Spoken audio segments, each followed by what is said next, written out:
Here is a question. Read it carefully and think about the answer. Let us solve it step by step. Let us begin solving this step by step.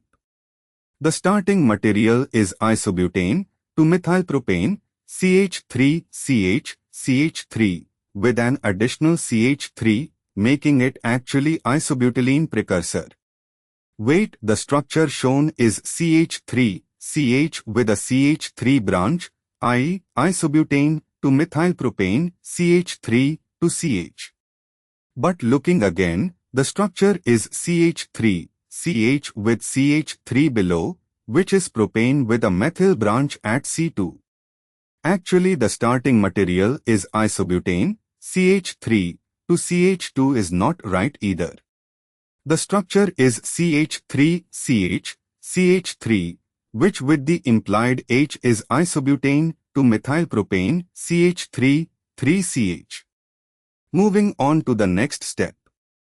KMNO4 oxidize isobutane. For a tertiary CH, oxidation with KMNO4 gives the tertiary alcohol CH3, 3COH, tert-butanol. So, A is equal to CH3, 3C or 2-methyl, 2-propanol tert-butanol. Moving on to the next step. Acid-catalyzed dehydration of tert-butanol gives isobutylene to methylpropene CH3 to C is equal to CH2. So, B is equal to CH3 to C is equal to CH2. And for the final step, RUR is a peroxide initiator which causes anti-Markovnikov free radical addition of HBr to the alkene.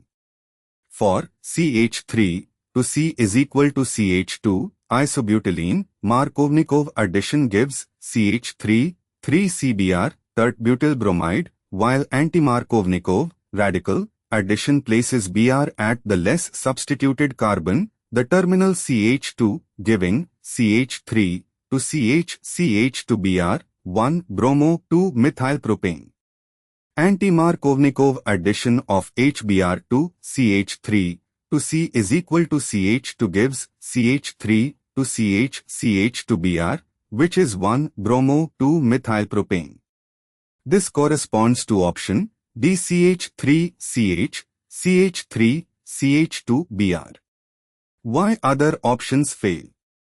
A. 2-bromopropane would require a 3-carbon chain without branching.